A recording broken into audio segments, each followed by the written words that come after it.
in 2017, I had a 2-year-old, and I'm like, I need the safest car I could possibly have. So I was researching safest car. Tesla came up. Yep. Tesla is essentially the only one. What I find so interesting about BYD is I don't think they're investing as well into the future as they should be, and Tesla is. BYD is playing the short game. Let's throw batteries on cars and sell them as cheaply as possible. Come on.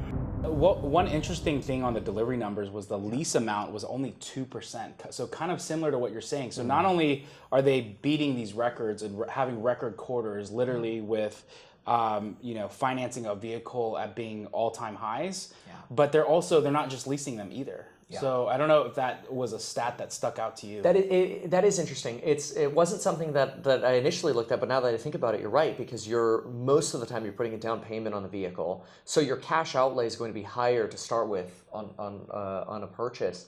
So people are willing to make that purchase in that sort of interest rate environment. It's bullish for Tesla. I mean, that's the way I look at it. And the fact that it's lagged out of the Magnificent Seven, the fact that it's been the laggard, yet in my opinion, out of all of them, it has potentially the highest growth, is kind of like almost a gift to be able to sort of keep buying shares. But they get a lot of bad press.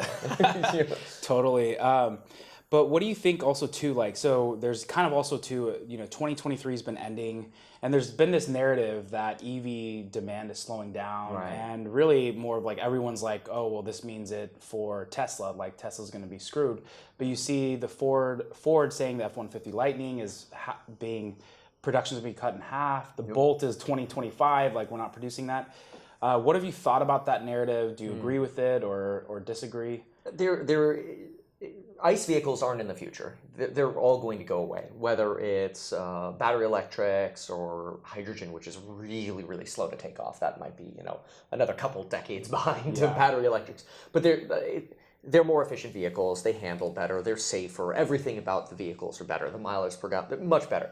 Now, we need oil to get to that point. Like, you can't do what California tries to do, and we won't adjust our peaker plants because it's not 100% green. Great, well then you get power outages. But California is it's its own thing. It's a beautiful place, but some of the politics are broken. But the future is 100% EV, so I believe that. So then the question is, who is going to be the leader in that EV revolution? Well, you'd think it might be somebody like Toyota, because they've been so good at creating safe, reliable vehicles that people can trust in. But it wasn't until December of 22, January 23, that their CEO got the boot, Mr. Toyoda with a D. He got the boot because at a conference he said, well, I think we're part of the silent majority here that EVs are not the future. Within a month, he was gone after that. Because it's obvious. Of course EVs are the future. So then the question is, who could potentially be that next Toyota? And I think it's probably Tesla and BYD. BYD is clearly a big competitor, but not in America. And Americans like cars too. So somebody's got to provide for the Americans. Maybe eventually BYD will come over, but right now they seem to be focused on trying to get into the European market. So that'll be interesting. But I see a future for Tesla that is really, really bright. And not just the vehicle as well, but I believe that when they sell their first Optimus, this amount of rewriting that will come to the stock and to the company's financials will be like something nobody's ever seen before for a company. Because you'll really have financial markets starting to price in, oh my gosh, there really can be another S-curve. All it's going to take is the first Optimus delivery or a contract like Pepsi's bottling plant just ordered 10 Optimus robots. Game changer.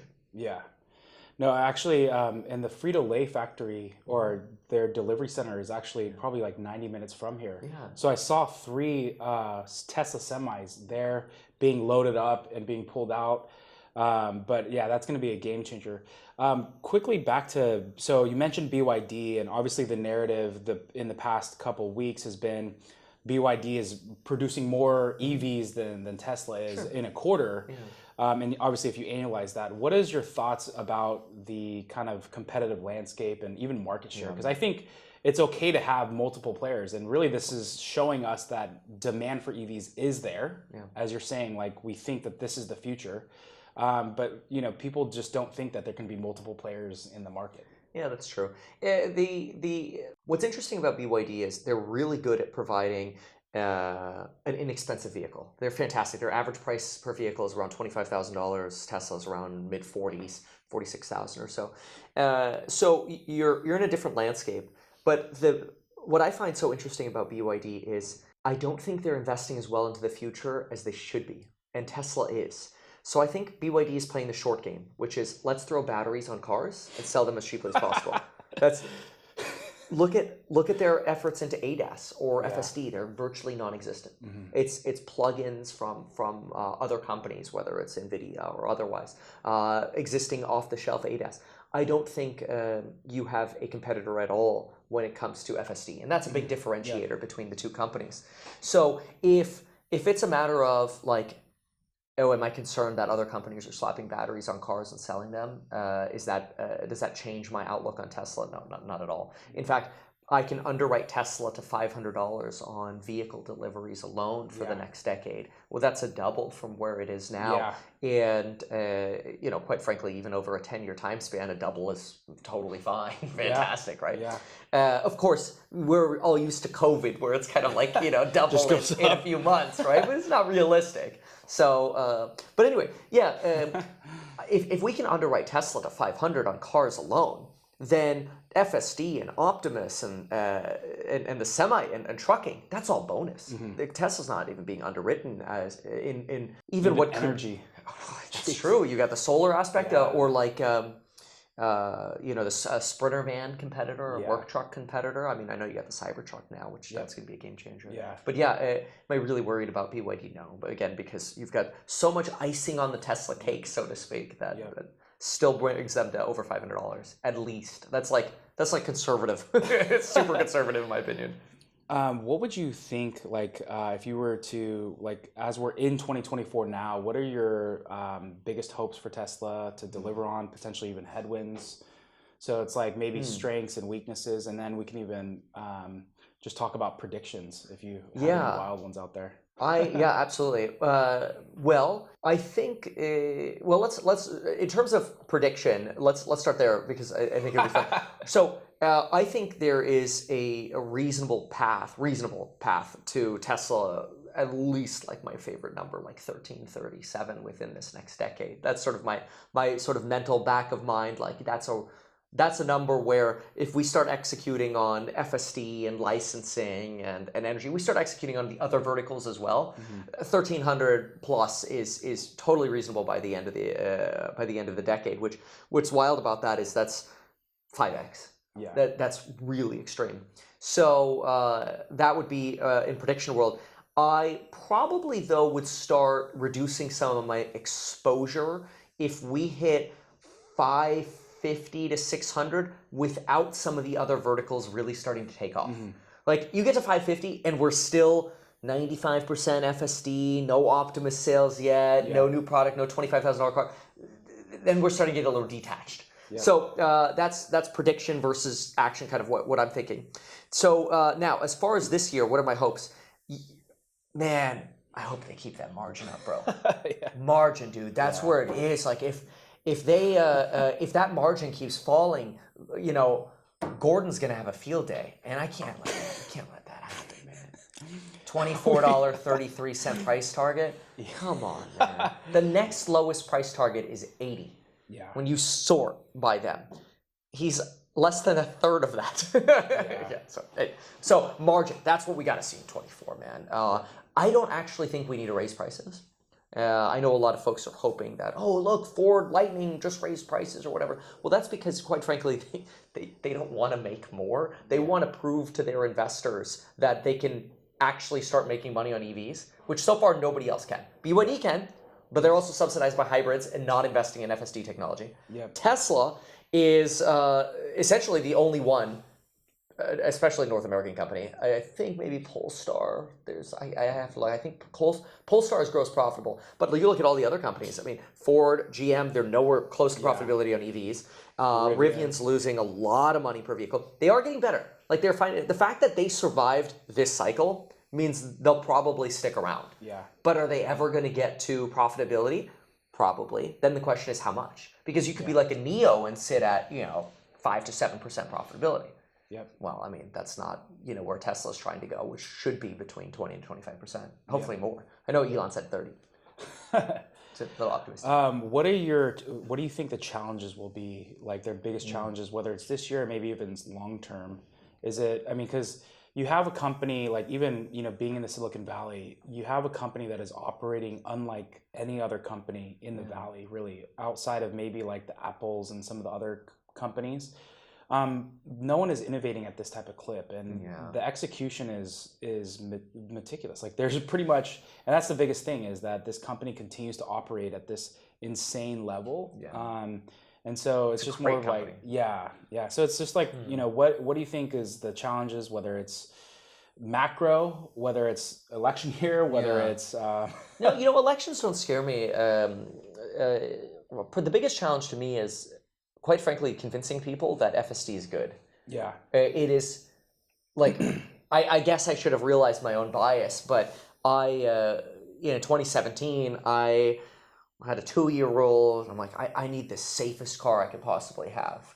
And so I was researching safest car. I didn't even know Tesla had autopilot back then. The FSD wasn't out yet back then.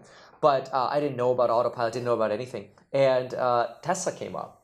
So I went to one of the Tesla showrooms and I took a test drive of a Model X, and I'm like, wait, this thing drives itself on the highway, which has almost always been fantastic, the highway driving, and it'll change lanes for me. This was all back in 2017, and bought it right away. And so I went from a paid off Prius that was worth $25K or whatever. I remember the story.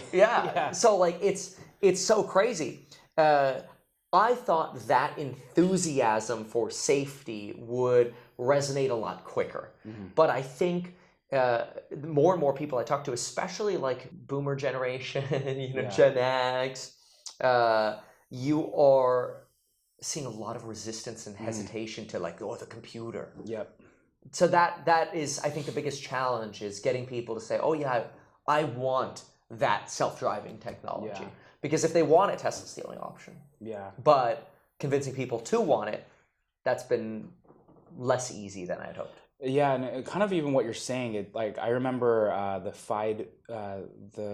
years where we were fighting all the FUD in literally 2018, 2019, and it was really just about getting butts and seats in the electric vehicle. So it's almost like you're talking, the next hump is really to get past like butts and seats in full self-driving and getting more awareness that this is actually happening. Right, and that's where, to some extent, advertising could help substantially. Thank you for that.